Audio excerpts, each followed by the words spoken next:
What happens when you finally achieve the success that you've been chasing for decades and realize it still isn't enough? In today's episode, I sit down with top producing real estate agent, leader, coach, and entrepreneur Mike Wood for a candid conversation about comparison, burnout, ego, fulfillment, discipline, and the hidden emotional costs of success. Mike shares the lessons he's learned after more than 20 years in real estate, including the moment he realized success wasn't delivering the fulfillment he expected, how burnout forced him to reevaluate everything, and why helping others win has become far more meaningful than chasing bigger numbers. And what I'm most excited for you to glean from this conversation is the story about the $200,000 decision that exposed a painful truth about his ego. Mike Wood is a Reno-based real estate entrepreneur, team leader, coach, and podcast host known for blending high-level real estate execution with a strong focus on personal growth, leadership, and consistency. And with over 20 years of experience, he's closed more than $2.1 billion with a B dollars in transactions. He leads the Mike Wood team at Remax Professionals in Reno. And in addition to this, he also hosts the B, What Works Weekly podcast, where he interviews business owners and professionals about practical strategies, habits, leadership, and mindset. Buckle up, a lot to learn, a lot to reflect on as you listen to this conversation. So let's dive right in. Mike, if we zoom out 30,000 foot view, just in entrepreneurship as a whole, there is such a comparison problem. So easy is to compare myself to that guy on Instagram, that guy on TikTok who's crushing it. And I found in my experience that in real estate, it seems like it's 10 times worse. There's just this constant comparison of bigger teams, bigger numbers, bigger branding. So I'm curious to know, how do you personally prevent comparison from quietly hijacking your peace, your focus, your ability to execute? Oh, that's an excellent question, Paul. The answer is comparison is the thief of joy. Once you realize that, you remove it. So it's impossible to not. And I would say that anybody that runs either a high performing team or group or just as an individual, what I have found is nothing's ever enough. It's always more. It's always more. And what I found is that if I stop focusing on the success that other people are having and comparing myself to it, or maybe just reframe it as, hey, look at what they did. If they can do it, surely I can. What's the difference between the two? Well, the difference typically is the one that is achieving is the one that's actually acting, rather than sitting back and saying, well, it's not perfect. It's not perfect. It's not perfect. I don't want to put something out that is not ideal. And then I start questioning why. And the answer to why is I'm too insecure to fail. Yeah. So it's taken me, man, to be honest with you, it's taken me 58 years to figure out that a simple statement like comparison is the thief of joy is truthful. And that is the only person we should be comparing ourselves to is the version of ourselves that's in the past, that still retains a lot of memories and scars, and we went through the stuff. And one of the hardest things to do is to let that version go also. Yeah. And instead of just letting go, but looking back and playing armchair quarterback and saying, well, I should have done this. I shouldn't have done this. I should, and you replay and you beat yourself up and you say, well, I missed this opportunity. I missed this opportunity. And I had somebody that told me, it said, you're spending more of your mental energy on things that you no longer have control over, things that have already happened. Mm, And if instead you just focus out on the future and said, from today forward, I'm not going to make the same mistakes. I'm not going to go into the same habits. I'm going to do things differently. And ultimately, what it comes down to is recognizing success as something to shoot for, to aim for, to work towards, and yet realizing that the current version of you needs to adapt and change a little bit. So I do, and Instagram's the worst for me because I go on yeah. Instagram and that's like a highlight reel of everybody's life. And I'm like, oh my gosh, their life is so great. And it wasn't until I started coaching some people that that were pretty popular on social media. And I got to realize on the back end, man, it really is just a display of the good stuff. They they really don't they don't show you the chinks in the armor or the mistakes or the authenticity side of it. So that's where Yeah. I'm trying to embrace a little bit more as is share the pain because being Mm, successful is wonderful. It doesn't fill the soul, but it does reinforce that you can grow, that you can get yeah. better, that you can achieve, um, not as fulfilling as I thought it would be, kind of fun, Interesting. kind of challenging. Um, Yeah. but at the end of the day, there's only one person you have complete control over and autonomy over, and that's you. So I do I engage in it. I get on Instagram, I'll spend 10, 15 minutes. I'm like, oh, that's awesome, that's awesome, that's awesome. And when I start to feel that, wait, they listed that house? How did they get that house? Or, that kind of Mm, self-talk, I just go, uh-huh. hey, I give it a heart, give it a way to go, good job. There's enough success out there for all of us. And I think that's the mindset that took a long time for me to get to. I appreciate your vulnerability there. And I echo that. Like, I love that reframe. There's enough success out there. There's enough money out there, enough people to help. There's 8 freaking billion people and counting. There's enough out there for you. And the fact that you shared, hey, if so and so can do it, instead of being pissed off, angry, or defeated, you can quickly flip that and say, wait, if person A can do it, so can I. I mean, I can actually do it better. It can be encouraging, inspiring, motivating. Now I'm curious. I want to go one step deeper here because this is something for me personally I do, and I don't know if I'm just crazy, but have you ever had on Instagram or otherwise an agent, a coach, a leader who you were internally competing with and you were using it as a source of fuel to take that extra action, put in one more repetition? Yeah. Yeah, I Yeah. have. And it's funny that you say that reframe because I don't know that I was necessarily conscious of it at the time, but that was the easiest way to do it and I'll tell you those are my favorite mentors are the ones that make me want want to get to that same level.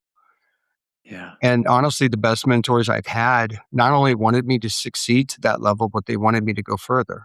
And it was that I'm just realizing as we're having this conversation is there have been people that have been instrumental in my life that have said, "Hey, you're doing really good, but you could do better." And Yeah. and and they didn't mean it in a negative way. They meant it as are you really giving their full attention? Are you really working hard or are you just I had one, respect him to death. He goes, your problem is you're not really a hard worker. You're a smart worker and you're charismatic, and that'll take you only so far. You will get outworked and you will get beat by people that pay more attention. They're more focused. They're more Mm. driven. And I went, you're right. I will. So I'd made a conscious decision of do I want to be a grinder that is 110% and I'm there and I'm going, or do I want to recognize that I'm not willing to go that hard anymore and my focus needs to be on other aspects of my life.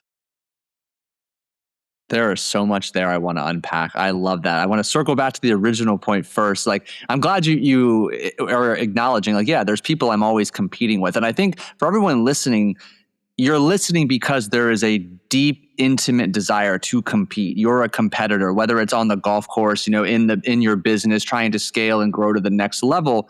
But what I found personally is I've always had like a silent competitor. I remember when I was a coach of many on a team coaching, this was back when my nutrition coaching career, I was always trying to be the top performing coach. And this could be, top performing agent, producer, and manager, whatever it may be. It's healthy until it's not. Because what I have found, and this advice I will never forget, one mentor told me, choose a worthy enemy or a worthy competitor. And for me, I was just chasing numbers, which I'm sure a lot of people can relate. I wanted to be the best, but I actually didn't want the life that so-and-so was having that I was trying to outperform. So something I've done recently, there are podcast hosts that I love, I respect. I'm secretly trying to outperform them. And for me, it's doing it through a mindset of wanting to learn from them. What's working for them? How can I pick their brain? How can I build a relationship and shave off a couple years of that learning curve because they're willing to step into that mentorship role like you alluded to? Yeah. Yeah. That's where the growth is, right? Because Yeah. I know a lot of people that succeed, that they've got great careers, they've built wonderful businesses, got lots of money. And the overwhelming conversation over the last 5 years is it's not enough. And I mean that just from a place of, they started on the lower end of whatever business it was, and they worked their way up, and I mean some really neat stories of true Yeah. success. And when there's nobody else around, and there's two, three, four, five of us, and we're talking about life, and these guys have millions of dollars. It's just they're not worried about little changes in the stock market, or they've got great businesses. The overwhelming theme is I just can't get to a point where I feel satisfied, or and in my mind it's a place of appreciation of saying, "Phew," because the 20-year Yeah. ago me that started in this business, kind of only was doing it as a hobby. I mean, I was a bartender. I needed Mm. something to fill my daytime, and low Yeah. barrier to entry, opportunity to make good money. I went, well, I'll just do this as a part time job, and I took a lot of heat for it. And then I pivoted and thought, well, I can't bartend. I mean, it was physically taxing. We were slamming busy in a Mm. fun dueling pianos bar, having a blast every night. But I didn't want to be in my 50s. I'm 58 right now. There's no way I could go back and work that hard until 3 in the morning and live that lifestyle. So I had to make a pivot. I really like this business. My mom sold real estate when I was a kid, so I watched her go through. It's not a hard. It's I'm sorry, it is a hard business. It's not an easy business. And if you've watched people struggle in it for years and years to put food on the table, you have a great appreciation for it. I just took it as an opportunity, and I'm highly driven, and I like to win, and that competitive nature kicked in over 20 years. Um, the downside is getting to number 1 is not the finish line that you think it would be. Mm. Is okay, you've climbed a mountain, that's wonderful. Now you have a choice. Do you go find another mountain? Do you just stay on top of that mountain and play, what's that game where they play King of the Hill? Do you play King of the Hill and try to keep everybody else off? Or, one of my mentors said, "No, you do 2 things. You reach back and you lift the others to come up that same hill." That's number 1. Number 2 is you find another hill and you go climb that. So I have 2 groups of people that I really enjoy spending time with. I enjoy spending time with entrepreneurs and business people and real estate agents that want to grow their business. And I really enjoy spending time with entrepreneurs that have been extremely successful, that will give me insight as to, hey, have you thought about going down this route, or do you want to take on a new challenge? Do you want to, and maybe that's the key. The key is that I think people need something, a hill to climb, a Yeah. challenge to overcome, and maybe that's the addiction. Maybe the addiction is that I need to find another hill, and I got to keep going. So share more with us. What did you expect to feel when either you hit number one or you hit the summit, you summited your mountain successfully? What did you expect to feel contrasted with what did you actually feel? I really expected, and for me, it was always a monetary number. It was, Mm-hmm. early on, it was, well, when I have a $1 million cash net worth, that's where you stick a flag in it and you're done. Um, and I worked really hard. I followed the financial principles of saving 20%, investing it, and it's all done really well. And I crushed the number, and I waited for the surprise party and the trumpets. None of it happened. Everybody just life just kept going. It just keeps going. And I thought, okay, well, did anybody notice that I crossed the finish line? And they said, no, there is no finish line. Simon Sinek gives a really good TED talk about a finite game versus an infinite game. And listening to that talk made me realize that there is no finish line. I mean, finish line is death. Ultimately, that's where we are. So, since it's a finite game and it goes on forever, then maybe break it down into goals.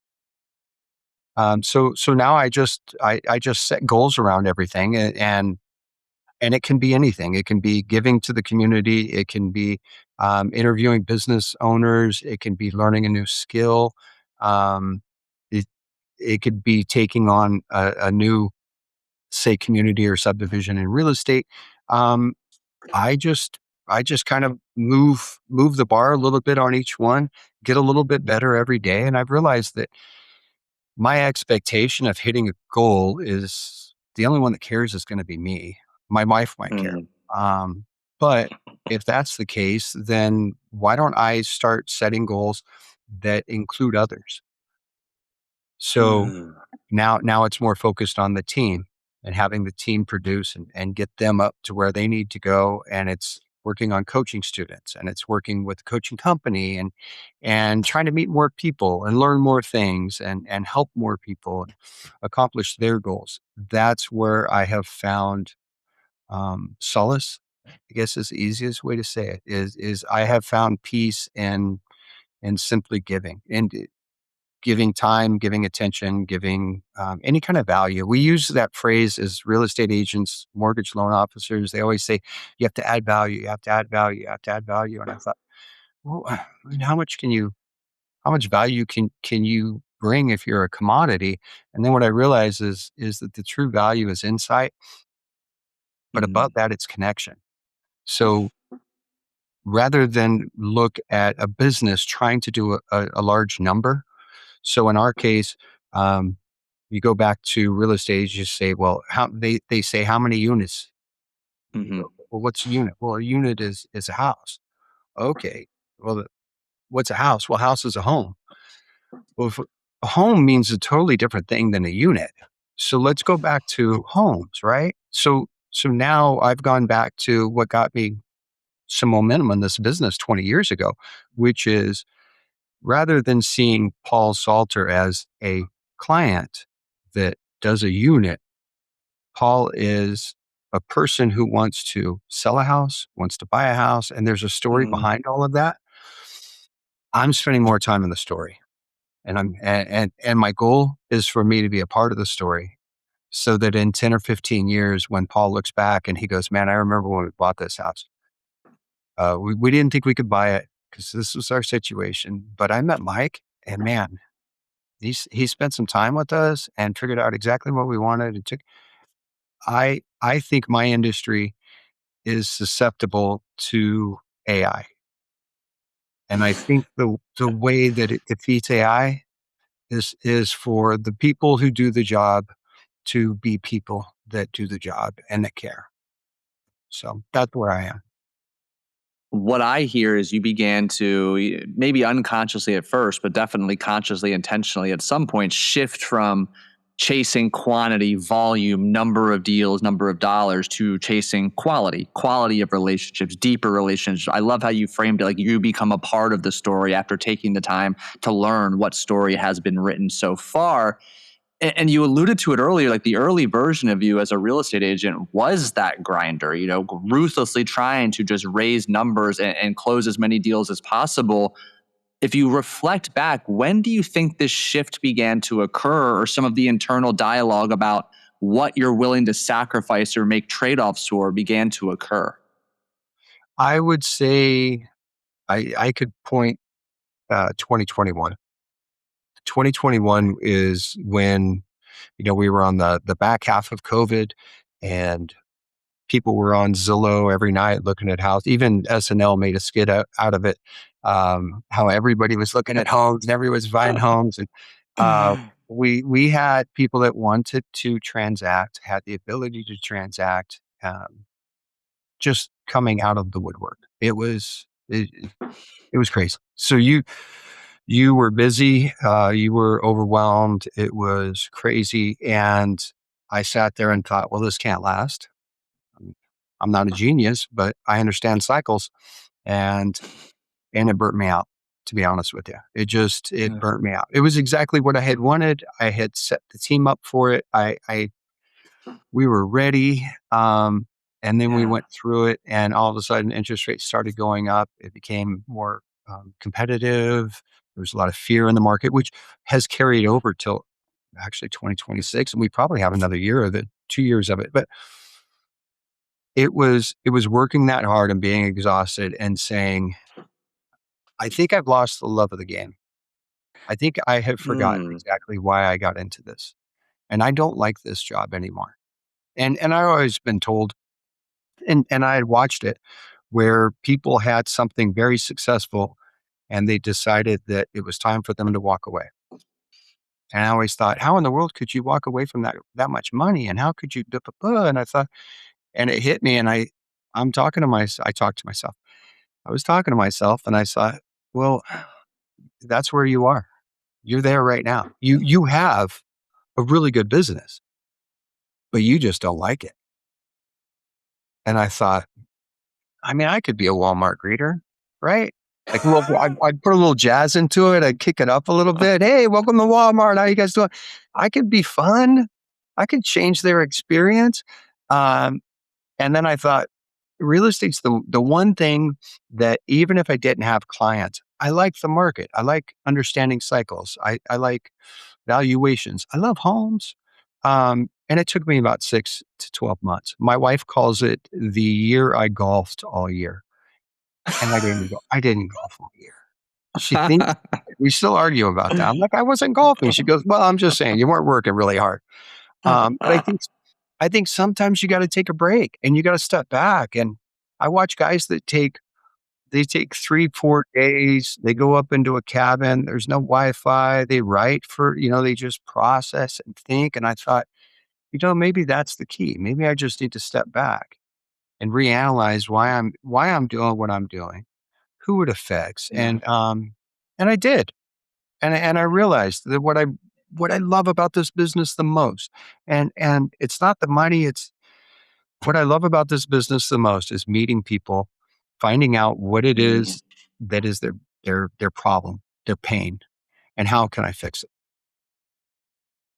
Did you ever take that escape into the mountains or something similar to do some of that deep reflection? No, and I interviewed a couple guys that have. In fact, they've made it to where it's a PDF. You just grab a PDF and take off. And I've got Lake Tahoe 25 minutes away. I can get an Airbnb for 3 or 4 days. I mean, Yeah. maybe I plan it. Maybe I plan it for July. Maybe around Okay. July 4th. Might be an accountability buddy coming in through here. We got to get this done because I swear by them. The last Monday of every month is always, I call it a think day. I'm just fully disconnected, and I don't take calls on Mondays. Is another way just to have some of that downtime, and then about once a quarter, I'll extend that 3-day weekend into 5 days of 2 weekend days and 3 additional days of no calls, just to disconnect, journal, be with myself. Because there's a quote, I think I'm trying to look at it on my wall so I don't butcher it, but solitude is the furnace of transformation. And this quote is new to me in that exact verbiage, but I've understood the power of solitude for a long time. And I remember reading years ago that Bill Gates once a year would take a week away and just bring books in a journal. Like in the prime of Microsoft coming to its rise, he would take a week away from everybody and Right. just go inward and ideate and strategize and problem solve. So I'm pushing it back in your court now. You got to take advantage of that. It's so valuable. Uh, I, I, Now, I like homework. yeah, there you go. And let's go back though. Like I love your vulnerability here. Like you just burnt out. What did you begin to sacrifice, or what trade-offs or excuses became more frequent during those years that allowed you to keep going off path in that direction to burnout? Oh,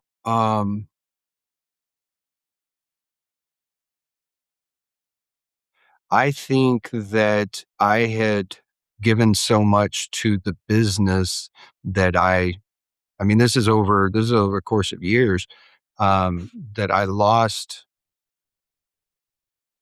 with touch with who I was. My wife would tell you that my ego got way out of control. That Mm. that I aligned more with the success than who I really was. If that I don't know if that makes sense, but Oh, you're speaking my language. yeah, it was one of those, well, when you get this much and you have this and, um, I've never been I could be a spender, but I've never been a, um, buy the Ferrari kinda guy. It's just I love looking at really nice cars, and I went down to this story will kind of encapsulate the whole thing. I went down with a friend to I'm in Reno, Nevada, and we went to Scottsdale for Mm. a Mika Model Show. And my buddy said, "Hey, you want to go spend? I've got tickets. We'll go down." I said, "Yeah, I love Mika Model shows. We'll go down and look at some neat cars." And my wife said, "Just promise me you won't buy a car." I said, "Yeah, I'm not going down to buy a car. So we're just going to look at cars." Hey, my buddy. Um, sure enough, Sunday morning, right before we're going to go, we're watching a bunch of classic Mustangs, and I love classic Mustangs. My favorite car. You can see this one up Yeah. here, and I bought Nice. I bought that car. I spent $200,000 buying a restored '68 Mustang that looks just like Eleanor, and I took a picture of it and I sent it to my wife. And about 30 minutes after I won it, I had friends that were texting me saying, "I saw you on Mecum. I saw you just bought a car." And I thought, "You're sitting here watching car auctions on a Sunday?" I was interviewed by the guy at Mecum as soon as the gavel hit, and he said, "What's going through your mind right now?" And we had masks on and everything. I looked at him in the camera and I said, "My wife's going to kill me." And so I texted her. I said, "About a car." Now it's a terribly funny story, but it's really not, because I'm in a relationship with a person who is my equal, and that person specifically said, "Please don't do this." And I Mm. still did it. And it was the epitome of where my mindset was, which was nobody can tell me what to do. I'm going to do what I'm going to do. And it's the ultimate lack of Yeah. discipline is really what it is. And this journey is teaching me. I shouldn't say I've been taught Mm. or I know, but this journey is teaching me that discipline is self-love. Oh, that's gold. And that is the biggest struggle that I have, is discipline. I appreciate you sharing that. A word that comes up a lot in the conversations I have with both clients and prospective clients is like, as they're reflecting because they've already hit rock bottom or they're close, is like, for a period of time, like you alluded to, they felt untouchable. They were unstoppable. No rule applied to them. And what they found is, obviously, that in and of itself can lead to some fairly hefty consequences.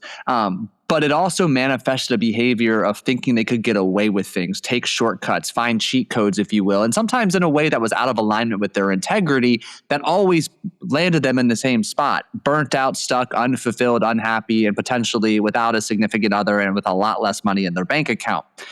And I'm curious to know, like, as you're telling the story, obviously it's in the past, you've had plenty of time to reflect on it. What would you tell that version of you now if you could share anything with him? And we'll pretend for all intents and purposes that he would actually hear the message. What would you share with him? Oh, that's a tough one. And what makes it tough is what you said is what would I have listened to at the, at the, Yeah. at the time? And it would almost be one of those, hey, I'm you from the future, so I need you to make sure you don't, like a little Marty McFly type moment. Um, I think that if I were to go back and talk to that version of me, um, it would be you're extremely weak and you're about to prove it to yourself. And Phenomenally candid. maybe the younger version of me would have been challenged by that because Yeah. that's the only way I think I could have gotten to me. Because the one thing I would pay attention to is you can't have this. You can't do this. You're not ready for this. This secret is too powerful for you. It will be wasted upon you. And then I go, of course not. I'm worthy of it. I get, that kind of challenge to the ego. Bingo. That's exactly what I wrote down in my notes. Like, you threatened your own ego. That's the only way you would have gotten that younger you to pay attention, which displays intimate self-awareness. Now let's circle back. Discipline is self-love. What does discipline look like for the version of Mike today? What are maybe perhaps your non-negotiables or your standards that help you maintain a sense of discipline? Um, I just think to myself, if it's something that I if it's something that I know I should be doing, and yet I don't have a path to do it, or I don't have the desire, um, it's when it hits. And then the question is, well, do you want to stay weak or do you want to be strong? Do you want to? Mm. And it started with, it was because I hired a personal trainer and I said, I want to get in shape. And he said, that's great. Come on and come down to the gym. And I showed up to the first day. He goes, come down to the gym. Let's get you in shape. I said, great. And I showed up in my work clothes and I said, hey, I'm at the gym. And he goes, why are you not in work clothes? And I go, I thought we were just going to have a conversation. You didn't tell me we were going to work out. He was like, really? I was like, oh yeah, I thought it was a business meeting. He's like, no, no. Oh. Okay. You failed on that one. And then about 3 or 4 sessions in, and he's a great guy. And I really like him, but he was having me do, what is it, like a Bulgarian squat or some, one leg is down and Yep. one's on the back and you're about to fall over. And uh, he said, well, we'll do 4 rounds of this. You're going to do 12 of them. I looked at him and I was like, he goes, what are you thinking right now? I said, I'm thinking, am I going to actually do all these or am I just going to grab my stuff and walk out? And Mm. he goes, really? And I said, well, yeah, I mean, that's where my head's at right now. And he goes, huh, that's interesting. So, well, why is that interesting? He said, well, you told me you wanted to get in shape. So I'm here to get you in shape. And now you're talking about walking out. He goes, so, I mean, maybe you're just not dedicated to it. Maybe it's not really what you want. Or maybe you just don't want to do the work. But either way, that's fine with me. This is our last session anyway. You've already paid me. So you can walk out if you want. It frees up 30 minutes. And I went, I had thought for probably 30. I mean, I made it awkward to where neither of us were Mm. talking. I'm looking into the distance and he's staring at me, just waiting for the response. He doesn't care. It's either way. Could go either way. And I looked Ugh. back at him and I said, charge me for another 2 months. I'll be here 3 days a week. And I showed up every day for 3 days a week. And every time I walked in, I said, this is just me proving to myself that I can do this. But I wanted to avoid the pain, the frustration, the uncomfortableness is what I wanted to avoid. So every time I get to a place, and it happens with clients all the time. I'll think to myself, wow, Paul hasn't had a showing on his house in a week. Paul must be stressed. Well, now I just pick up the phone and I call Paul. I go, Paul, hey, Mm. look, we haven't had a showing in a week, man. It's if you can recognize it and you can say, I have two choices. I can either I can buck up and I can go on and I can get better, and it might be painful. In fact, on the workouts, it was painful. So you know it's coming. Yeah. Or I can avoid it every single time. I feel better for going ahead. Yeah. If you haven't picked up already, I write down every quote that resonates with me or excerpt from a book. And something that you just brought up is excellence is the ability to endure pain or the capacity to endure pain. And I think it encapsulates a lot of what you shared in that, yeah, there's always two roads you can take. You can take the easy one and make no progress and it feels good in the moment, but it feels 10 times worse the next day or, X amount of time in the future. Oh, Or you expect and embrace the discomfort knowing there is some form of relief and growth on the other side. yes. And you do that over and over again and you look back in 10 years, 20 years and you're excellent and you're well above the vast majority of people in your respective field. Right. Right. That's the key because Do it you does still work with that trainer? it Oh, go calms. ahead. Actually, Yeah. so he had to go to San Francisco, stage 4 cancer. So he's in Mhm. treatment right now.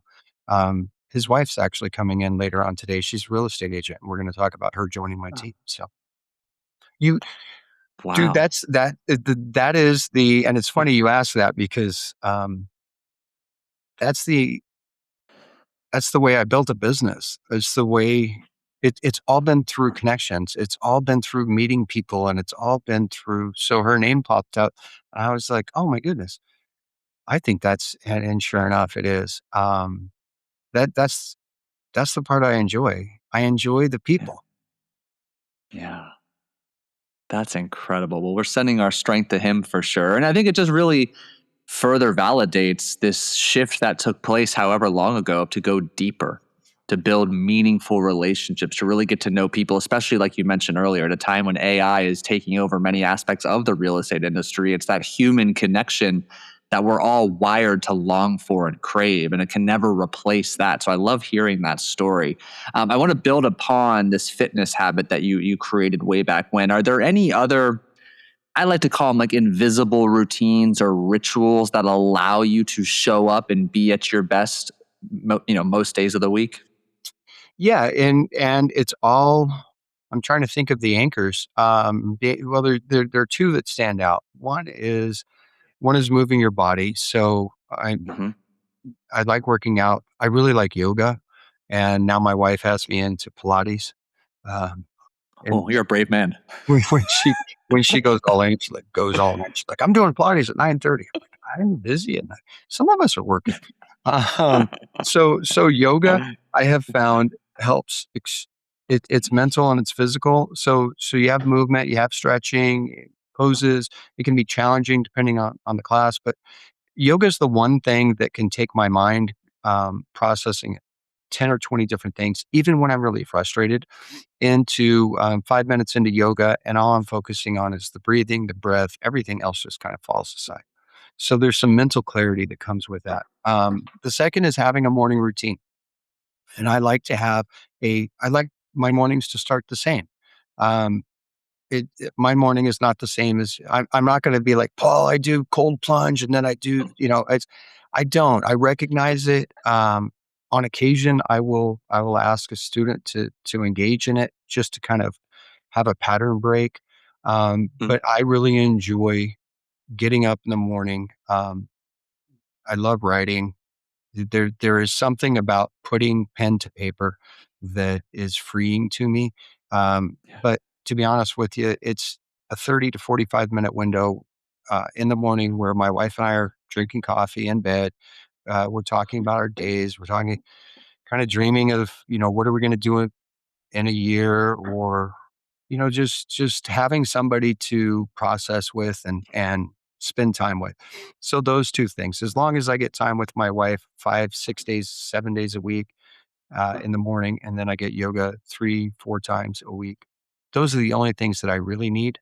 Um, and then it's just the two of us. The kids are older; they're in their 30s now, so we do have nice, quiet evenings, and it's just the two of us focused on eating healthy, drinking lots of water, exercising, um, and then writing and learning. And I spend time on AI and build courses that I'll implement here with my team. I don't think I've ever seen a time in our society where you've got a couple of things. You've got a whole lot of anxiety over war, over politics, over money, over all of those things. And yet, if you're creative and you have a laptop and you're not afraid of AI, you can go in and I can go down rabbit holes that are hours long of, okay, well, if you can do yeah, do you want a PDF version? Do you want to, yeah, I want a PDF version. So I'm over there creating stuff like a kid with Legos, man. But Oh. it is one of those things where you have a ton of opportunity right now, or at least I do, to learn new things. And I mean, as I get older, I just want to experience things that I haven't experienced before. And now I'm finally at the Mm. point. I wish I could have told my younger self this, to take more chances, to try things that you're curious about, learn more stuff. You could sit and watch YouTube videos and learn things all day, or you could sit and watch YouTube videos that were just silly and goofy, and you could waste away a couple hours. But I really don't watch TV anymore. I definitely don't watch the news anymore. Um, Yeah. I engage in conversations, and I spend time trying to build things. Really well said. I'm curious. So, a lot of the startup phase of your real estate career, if you will, you still had not very young kids, but you still had kids under your roof in the beginning that you were responsible for more at that time than any other time now. You're married, you're trying to build this thriving, successful career. From the outside, many people can quickly look at that and say, yeah, I've been there. That's a challenge. You've got so many priorities. How did you stay aligned between being a husband, a present father, and a successful leader in your business? Ooh. Um, I I missed the order in which the attention should have been given. So I Mm. sacrificed my kids' time with me and put that time towards the business. So 2 young kids, and there was a time, gosh, so I owned a nightclub, and I bartended, and I did real estate. So I'd show up, to meet clients at, 9 in the morning on a Sunday to look at houses with almost bloodshot eyes. They're looking at me like, "Wow, you had a killer night last night." And I'm in Reno. Reno's a 24-hour town, so I was like, "No, I wasn't out drinking. I was serving the drinks, but." So I was running on between Thursday and Sunday, so I was running on about 4 or 5 hours of sleep, and my wife would stay home with the kids and put them to bed, and I'd be out working. But I always aligned the idea that my job was to go and hunt and gather and Hmm. and bring back to the household. And it worked out really well for the business. If the business was the main thing, and in my mind it was, but in retrospect, the sacrifice wasn't worth it. Mm. I appreciate you sharing that because I know many people listening are in that struggle. And I know, like, I have an 18-month-old or almost 19 months. That's crazy. But like he stopped my patterns dead in their tracks. Like I know I was on a bad course of just burnout. I've come from 70-hour work weeks. I've talked about that at length on this show before. And it's like he stopped everything. And I think I've shared this before, but it's very relevant to this conversation. Like when he was about 3 months old, I had a lot of anger and just not at him, just at the fact that my life was not the same. I couldn't work all day, every day like I wanted to. And I wanted to be really present, but I didn't really know how to be a father because there's no blueprint until you're holding that baby in its arms a couple seconds after he's born. And for me, I'm so grateful. It's not come without its challenges, a lot of emotion to sit with and process. But he has probably saved me from just running myself into the ground and living this isolated life, shutting everybody out. So I'm grateful for that, and it's always encouraging and a good reminder when someone like you's vulnerable enough to share. Like, there are these competing priorities. I wish I would have made the family, the children, my spouse the priority. So thank you for sharing that. No, you got it. You got it. Yeah, it's Yeah. funny you say that. There's no blueprint. Yeah, I was 21 when my son was born. And Oh, yeah, no blueprint. it's like, hey, there's a new team member, um, and that team member can't eat or can't really produce. You're like, oh, and by the way, your job, keep it alive. Okay, great. So yeah, Yeah. but what a Uh, fun time. I mean, the yeah. the reality is in 18 years, um, actually less than that for you now. I mean, there comes a point in time where that human that you have been in charge of and your job was to keep alive and help it grow and all those things. There's a point in time where it says, okay, now is my time to go off. And you go, what happened? Like, where did it go? And it does. Yeah. They will tell you, and they are right. It goes by very, very quickly. And there's nothing you can do about Yeah. it. So, being everybody had always said, that the past is a memory, the future is a dream, and right now is the present, and that's why it's called the present is. And I thought, yeah, that's cute. I got deals to do, and I don't have time for your blah blah blah, right? I gotta go make some Mhm. money, and I gotta put some numbers on the board because I'm in third place right now, and I don't want to be in third place. So everything else just does not matter.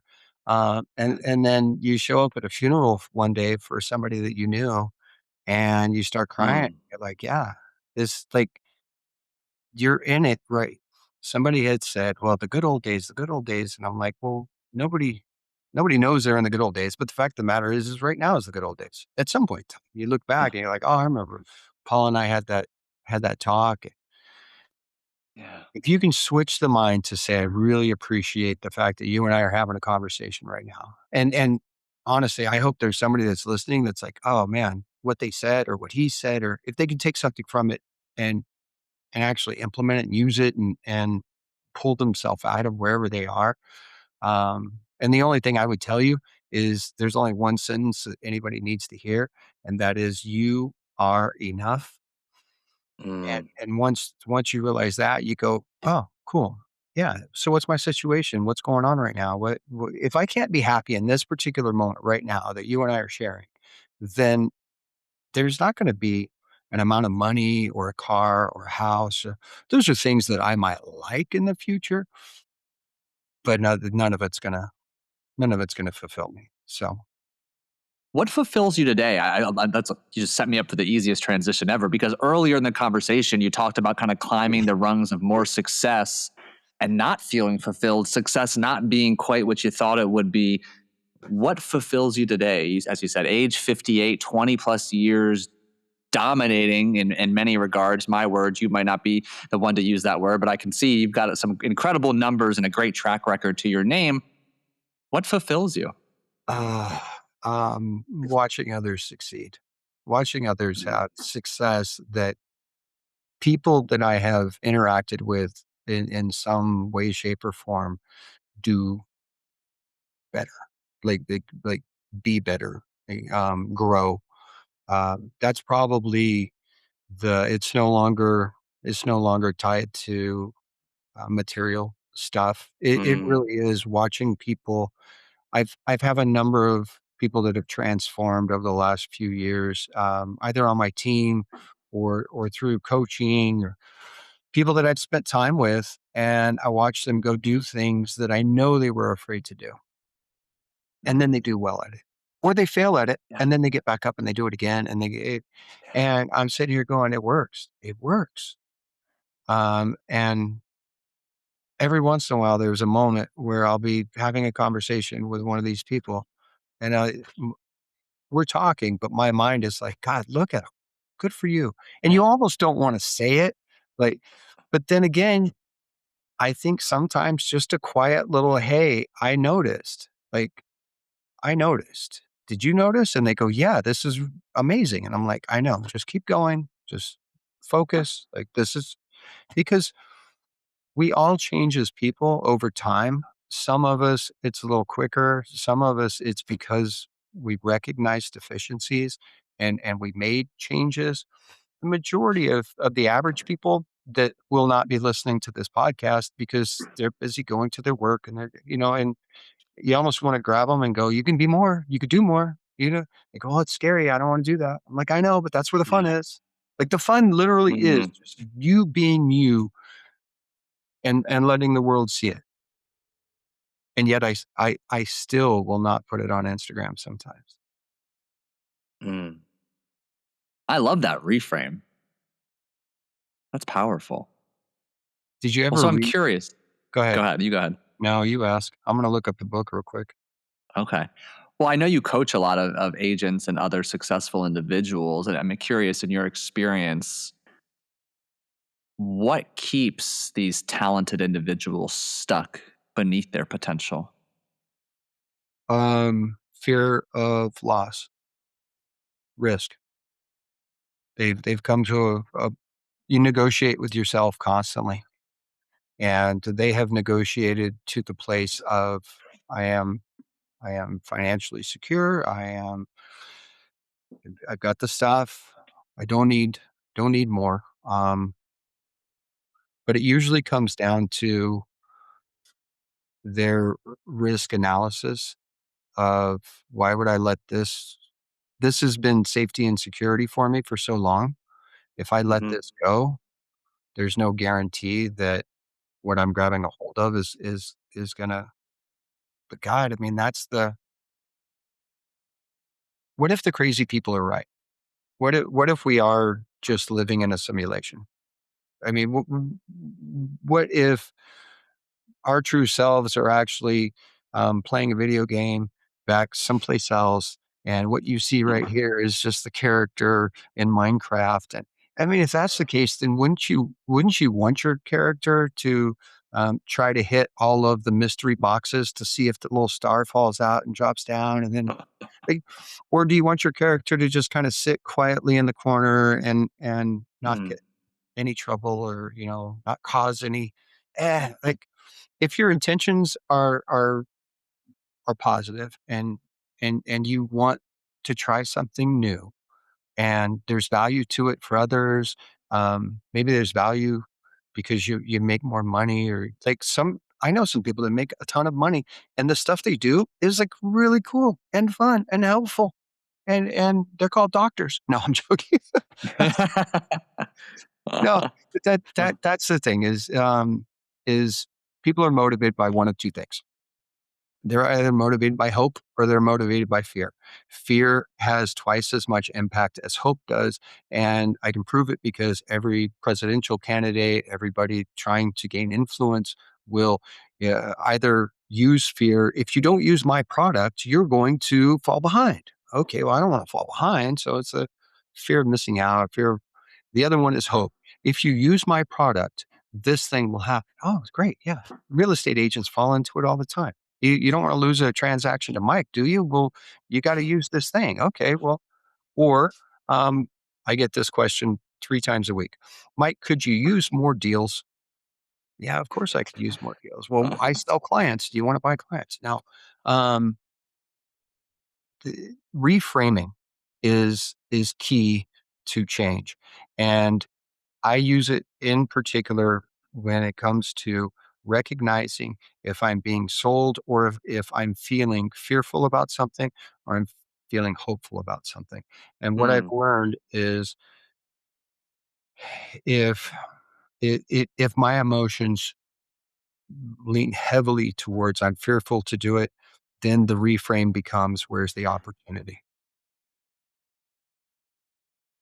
It That's was powerful. Scott Adams wrote a book called Reframe Your Brain. Um, and which I read, I listened to it on audiobooks because I don't like to read, it makes me fall asleep.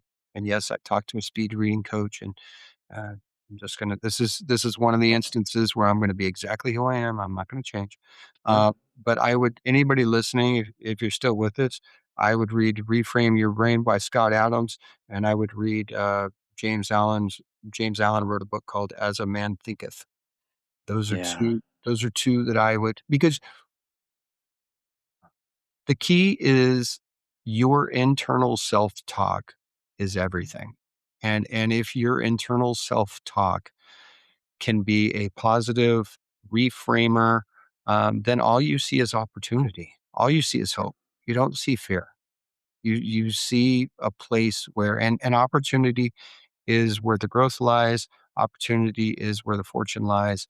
And unfortunately, people are they either lack the ability or they lack the desire to reframe fear as opportunity and simply go. And the people that do really, really well Mm. are the ones that saw the opportunity and said, this might not work out, but I think it will. And I'm going to go do it. And 6 years later, you're like, oh, what do you mean? So you guys have a company where cars come and pick you up wherever you are and they'll take you wherever you want? It's called Uber. That's a stupid name. Yeah. Oh, all right. Guess you're not going to be an investor. But that's where you lose out, right? Yeah. So they had and this could be totally wrong, but it was one of the things that I had been told when I was younger, and I believed it.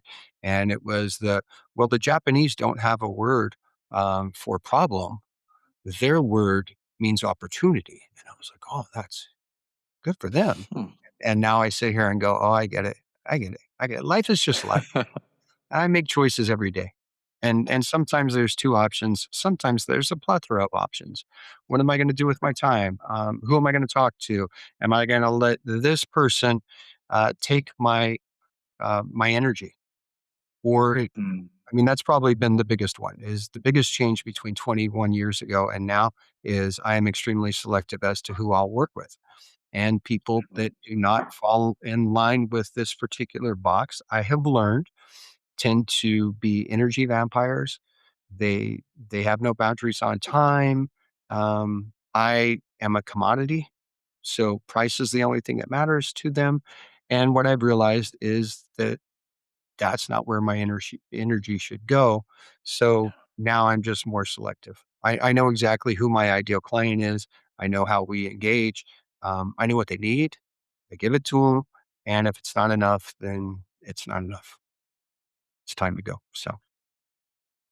I encourage that aspect for everybody. I mean, me personally, the last 12 months, I've undergone another evolution of filtering to really attract my ideal client for the reasons you just shared. When there's a misalignment emotionally, energetically, time draining, exhausting to say the least. So I love that you have that wisdom and have updated those filters accordingly. Let me get you out of here on this, Mike. Okay. If someone listening feels stuck, just uncertain, has let fear take over, can't feel or see any sense of hope, but deep down they know they're capable of more, what would you want them to hear?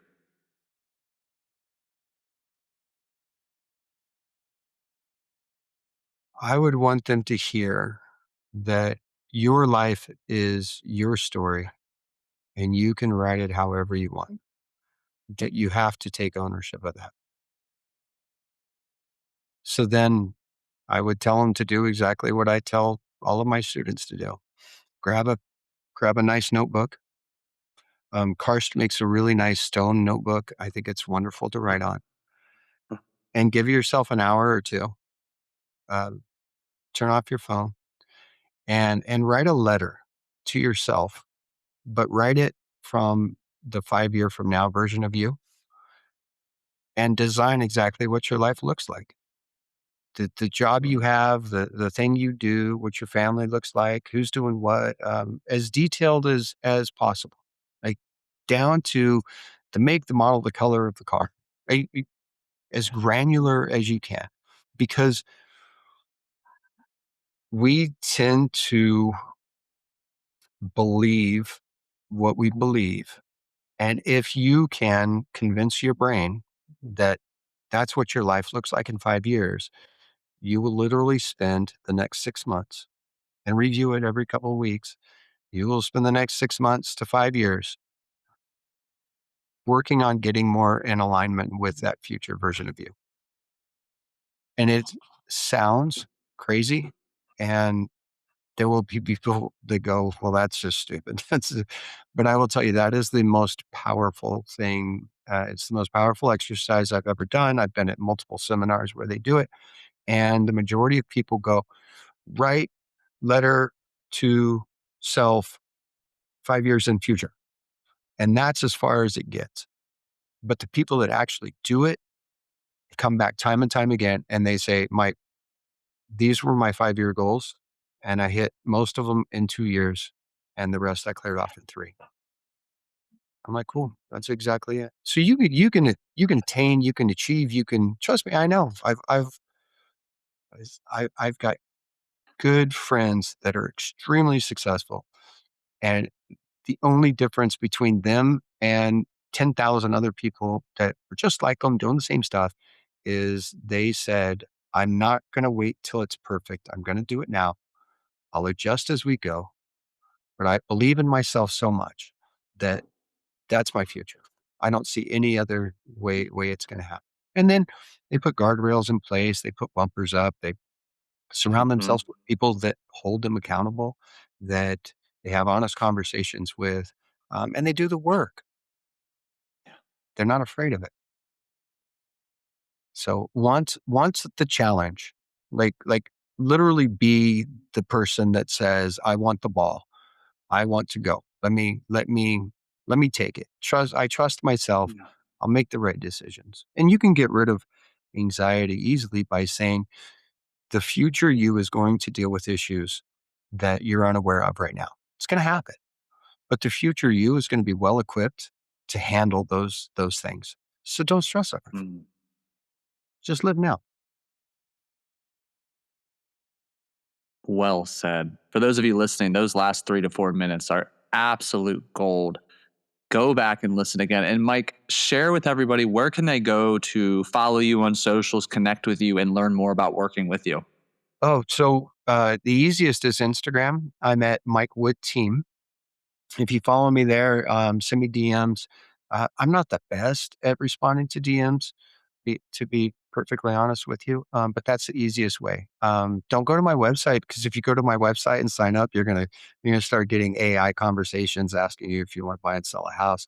So don't go there. But Instagram, far and away easiest place, and I love the community on Instagram too. So Mike, what a phenomenal conversation. You absolutely over delivered. Thank you so much for your time. I appreciate it. I appreciate it, and it's great seeing you. Thank you so much for listening to another episode of the Unstuck High Performer podcast. I hope you found this conversation as valuable as I did. I found myself quickly printing and then reviewing the transcript because there were so many nuggets and pieces of insight that I picked up on while listening that I know as I continue to marinate on them will be incredibly beneficial as I continue to grow into that next best version of myself. And I know that the same is possible for you. So review your notes, listen again. And as always, my one simple ask, share this conversation with somebody in your circle. There is a peer or a dear friend who needs the insights and stories that both Mike and I shared. And if I can support you in any way, if there's a part of you that felt really called to, spoken directly to in today's conversation, I invite you to apply for one-on-one private coaching using the link in the show notes below. Make today great, and I'll catch you in the next conversation.